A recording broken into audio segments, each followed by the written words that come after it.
Coming to you live from the Cowboys headquarters in Frisco. Deep in the heart of Texas, it's the Star at Night. Wow, dramatic much? Why are you getting in the way of my intro? You mean our intro? We're your hosts. I'm Kelsey Charles. And I'm David Hellman. Okay, let's just start this show now. What is up, everybody? Welcome to the Star at Night. I'm your host, Kelsey Charles, joined by my co-host, David Hellman. And Dave, I want to kick off the show by saying something really quick. Okay. As if I didn't make it abundantly clear in the shows leading up to this last game, birds are not real. You've latched onto that, haven't you? I've got something I want to say myself. That look, Mike McCarthy, you did good stuff. You got the team ready. You put monkey butt anti-friction powder in guys' lockers. It was so good. Red-ass week. You know what? I think you should ship a crate of this to Flowery Branch, Georgia, because you gave the Falcons a butt whooping. Maybe they could use some of this stuff themselves. Good on you, my guy. Truly, it was a victory for all involved, but especially it felt like a victory for Dan Quinn. But I'll talk about the defense here in a minute. I want to start with this Cowboys offense, Dave. I mean, It was impressive what they were able to put together. You know, again, as if the scoreboard wasn't telling enough, 43-3, and just what everyone had themselves a game. It felt like Dak Prescott, in general, 431 yards of offense against Atlanta. Like, that's telling. My favorite thing about this game was that the Cowboys came out and did exactly what they failed to do last week. 2 fourth-down conversions fail against Denver. Who cares? We're going to take the ball, which nobody ever does. We're going to go score. When we get it back, we're going to face 4th down. And you know what? We're going to go for it again because you can't stop us. And guess what?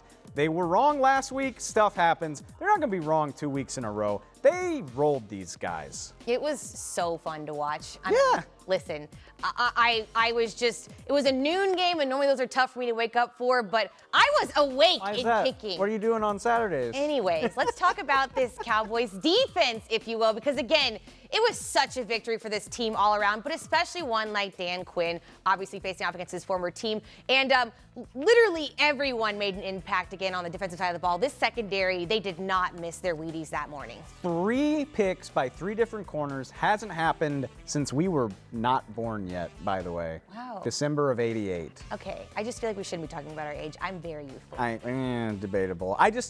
All-around performance. And my favorite part about it, Dan Quinn said this on Monday, actually. He was like, you're going to downplay it. Obviously, you don't want there to be bulletin board material. And I don't think even during the course of the game he thought about it. But afterward, team gives him the game ball. Everybody's surrounding him, hugging him, loving on him. And he's like, I needed that. I think I needed that to just kind of push past this and close that chapter of my career. Thought that was awesome. I love the way the defense came through for him. Yeah, I mean, I just think it's a testament to show that Dan Quinn still has juice in the tank, and would not surprise me, I'm sorry guys to say this, if he does get another chance at some point. Stop. Why? I'm just saying. Why? Because he can. Live in the moment. Dan Quinn loves to say keep your feet where they are. Okay, well, you can and go his ahead. feet are in Dallas right now. You can go ahead and buy into those media narratives all you want. I'm just going to speak the truth. I'm happy Who's for him. Eeyore it was a now? much-needed victory. Who's Eeyore now? I'm just being honest with Kelsey, you. the buzzkill Charles, trying to rain on a 43-3 win. Listen. What else is new? All right, well, we're going to rain on your parade some more and talk about actually how this Dallas Cowboys team is going to continue to rain on the Chiefs. Talking more about those storylines coming up next. Cowboys Star at Night is brought to you by Academy Sports and Outdoors, the official sporting goods retailer of the Dallas Cowboys, AT&T, and by Favor, the official on-demand food delivery partner of the Dallas Cowboys.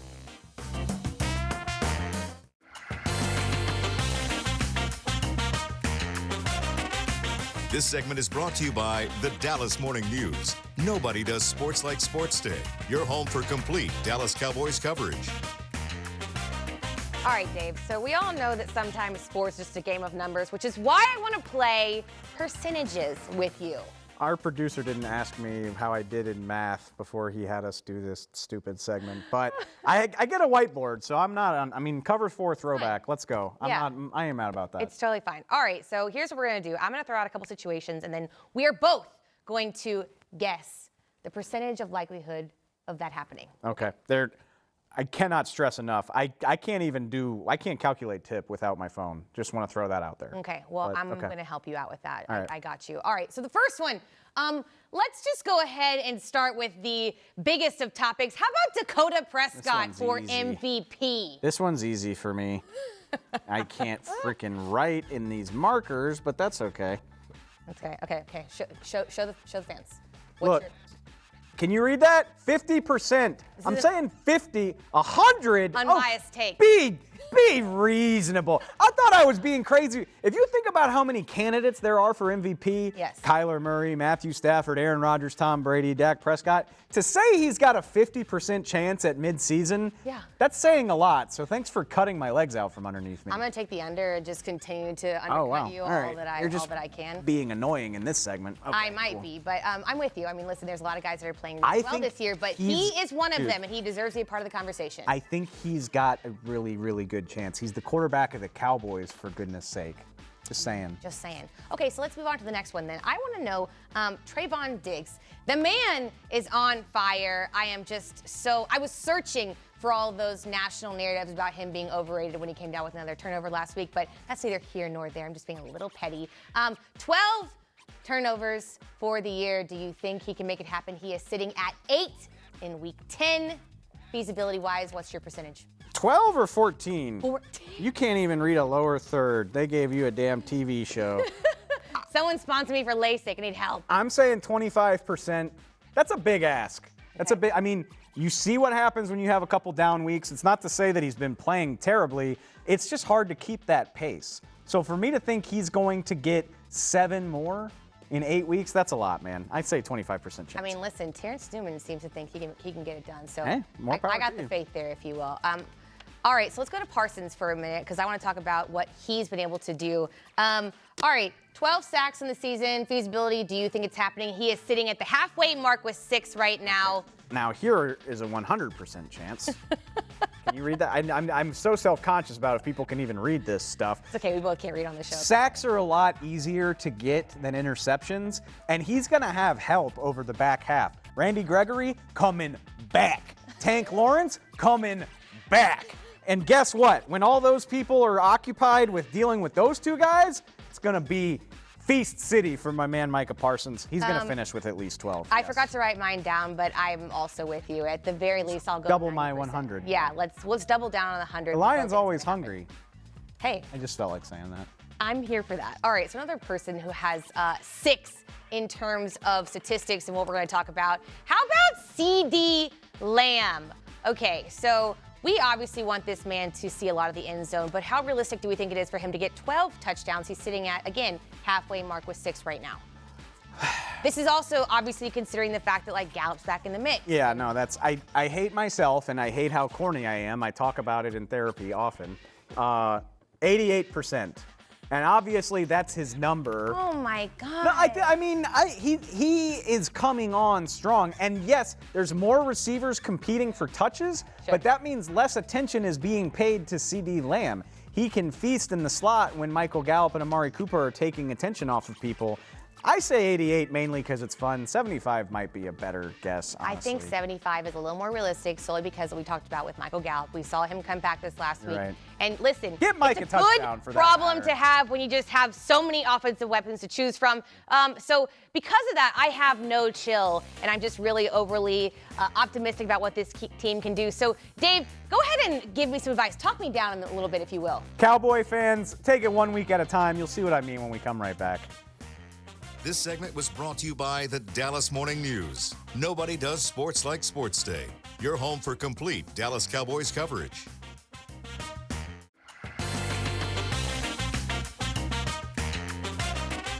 This segment is brought to you by Academy Sports and Outdoors, official sporting goods retailer of the Dallas Cowboys.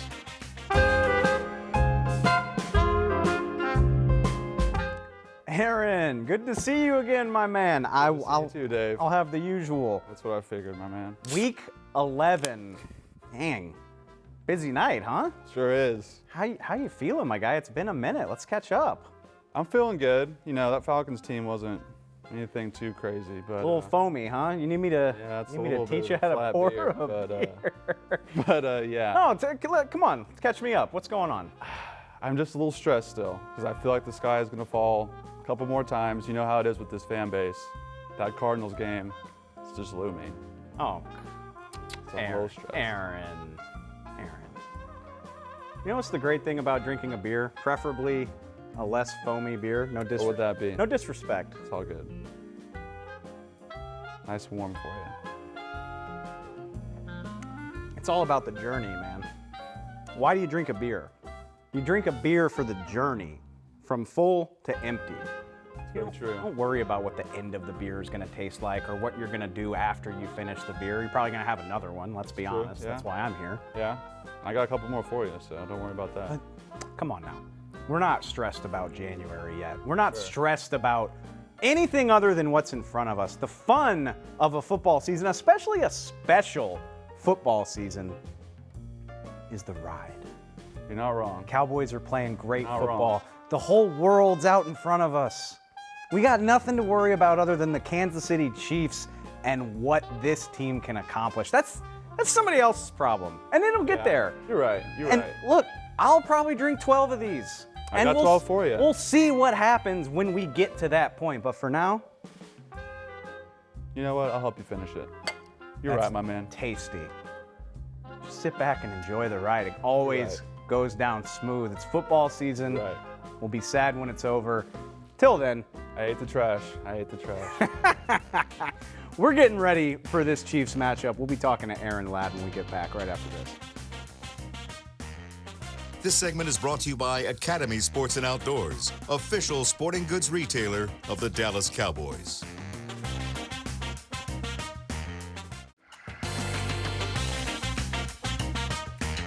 Welcome back to the show. Kels, these weeks are my favorite because, look, let's not kid ourselves. Kansas City's been circled on the schedule since it came out in May, but it's here now. Like, nobody's going to yell at us if we're talking about it. Nobody's going to say, stick to the game in front of you. No, it's Cowboys Chiefs. It's going to be one of the biggest regular season games. On of to the Kansas season. City. And for that, we've got somebody with feet on the ground in Kansas City. Our friend Aaron Ladd from NBC 41 up in Kansas City. What's up, man? Thanks for coming on. Hey, appreciate y'all having me on. We'll have some barbecue ready when y'all touch down here in KC. Oh, we've already picked out Oklahoma Joe's is going to be happening Are we officially. bringing Texas barbecue? Like, are we going to do a taste test? No, or? we don't have time for that argument, but like we all know there are different types of barbecue and they're better for different things. Spoken like somebody who's lived in both places. She just refuses to pick a side. So, Aaron, I want to dive into it, man. And look, it's been a weird year for KC. You know, they've been used to being in the AFC title game, back-to-back Super Bowls. They're 6-4 now. It looks like they got back on track against the Raiders, but a lot of up and down results. So, just what's the vibe in Kansas City balancing that frustration with such a big win heading into this game? It kind of looks like it, and it kind of feels like the Kansas City Chiefs are back on track after that dominant win on Sunday Night Football, 41-14 win over the Raiders. And Travis Kelsey said it best post-game. He feels like he got his swagger back. Kansas City kind of feels like they got their swagger back a little bit, especially on the offensive side of the ball. It wasn't looking as easy these last few weeks.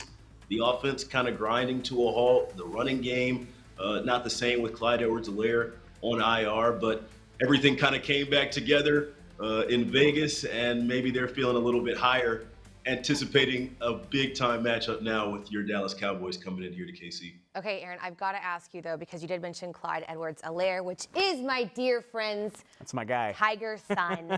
And I want to know, though, I'm hearing some rumblings that he could maybe be making his way back into the lineup. Like, how feasible is his return? And do you feel like he's the kind of guy that can just immediately jump back into the lineup and make an impact? Well, it looks like this may be the week the Chiefs get Clyde EdwardsHelaire back from that knee injury. Andy Reid spoke with reporters on Zoom yesterday and said it was a stretch for him to play last week, but this week he probably has a pretty good chance to suit up. It's still going to be a committee, if you ask me. Darrell Williams flashed the hands and the feet against the Raiders, had a big touchdown catch to kind of give them a more comfortable lead, over 100 yards receiving. as well as what he did in the ground game. So no matter what CEH looks like in his return, I feel like we'll still see a heavy dose of Darrell Williams, as well as Derek Gore, who's a young upstart rookie for the Chiefs. Hey, Kels, do you know where Darrell Williams went to school? No, please tell me. It's an all-Tiger backfield in Kansas City. That's all I'm trying to say. That's all I'm trying to say. So many sons. Which, okay, look, everybody gets KC, Patrick Mahomes, Kelsey, Tyreek. Like, we get it. I'm not trying to say it's boring, but you don't need anybody to tell you about that. What I'm curious about, Aaron, is this was a Chiefs defense that looked pretty rough for the first month or so of the season. They get some takeaways against Las Vegas. It looks like they're maybe rounding into form, or am I exaggerating a little bit? No, you're definitely seeing what's right there. And we asked Andy Reid about this. It looked like they were going to be one of the worst defenses in NFL history through 4 weeks as far as points are allowed. But he credited his young guys for coming around. Nick Bolton, who was the first draft pick for Kansas City this year, a linebacker out of the University of Missouri, no bias there. He's come along in his maturity, as well as Willie Gay, a linebacker out of Mississippi State, and they've gotten healthy. Frank Clark, somebody who they're expecting to make big impacts around the defensive line. He's got a huge cap number that everybody here in Kansas City knows of and talks about, but he's made an impact ever since he's gotten healthy in these last few weeks, and they're coming. They're coming, and as far as points are allowed, they've been doing a lot better job in these last 4 than they did in the previous 4. Okay, so I actually want to talk about the other side of the ball for the Chiefs for a minute because, you know, you touched on it briefly a minute ago, even with some of these guys out. Mahomes, has been forced to not – he's kind of had to play within whatever the other defense gives him, which is not those big plays that he's used to. He doesn't have all his weapons 100%, but he's been able to successfully beat other teams. We saw it this past weekend with, you know, some of these guys like the Gore, the Williams, and then he would go out and talk to, like, you know, a Kelsey or a Tyreek Hill. But that being said, this Cowboys defense is firing on all cylinders, and you've got guys who are just stepping up out of the woodworks and making plays. So what do you feel like this matchup and big things that you're going to be watching going into the weekend? Consistency is key for this Kansas City Chiefs team, and it's a copycat league. Y'all know this. Everybody saw what Tampa did in the Super Bowl last year and said, maybe we can do that. Maybe we can duplicate that and bring it to our defense, and it worked through the first 6 weeks or so. Kansas City was making a ton of mistakes, whether it was the penalties, whether it was the turnovers, which they still have 20 of, which is a lot to have so far through this part of the season. They're starting to show a little bit more consistency. Patrick Mahomes is hanging in the pocket a little bit longer. He's taking the check down pass as opposed to forcing it in to double coverage down the field. And it's worked so far through this 3-game winning streak. The Dallas Cowboys defense is obviously going to present a much stronger challenge, and they're rolling right now. If you look at what they did against the Atlanta Falcons at home, Dan Quinn's going to have to cook up something special for number 15. Which, I mean, goes without saying. I think nobody's going to admit this publicly. With Patrick Mahomes, I think a decent part of your game plan is always just going to be crossing your fingers and hoping for the best. But so I'm curious, though. Exactly. I'm curious, though. And I think about this all the time. I mean, we know the Cowboys fan base travels wherever the team plays regardless. But these two cities are a lot closer than I feel like a lot of people give them credit for. It seems like the Dallas fan base is well represented in the KC area. I'm just curious, what's your vibe on what this weekend's going to be like? Arrowhead is obviously one of the best venues in the NFL. Are we thinking that there's going to be a big Cowboy contingency? Because I'm sort of feeling like that's going to be the case. Absolutely going to be a large Cowboy contingency. I'm sleeping with my earplugs in already, just preparing for how loud it's going to be at Arrowhead, how many Cowboys fans are going to be there, and how excited Chiefs fans are going to be for this matchup as well. If they win this one, if they're able to hang in tough with this one, the expectations are going to rise around here. I don't want to say the last time the Chiefs were 6-4 through 10 weeks, they won the Super Bowl, but that was the situation, and we'll see what happens. Well, it's definitely going to be a game to watch. I know that a lot of people are anticipating this one because, you know, listen, these are two teams that are sitting atop their respective divisions. So going to be a fun one to say the least. Aaron, thanks for joining us. We appreciate you. We will see you in KC, my friend. See y'all soon. All right, guys, coming up next, 3 games in 12 days. Dallas Cowboys are going to have quite the schedule on their hands. We're going to discuss what that's going to look like coming up next.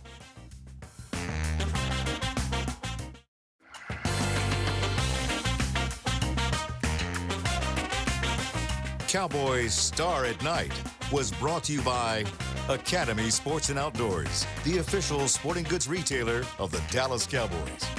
AT&T. And by NFL Game Pass. You'll never miss a game again.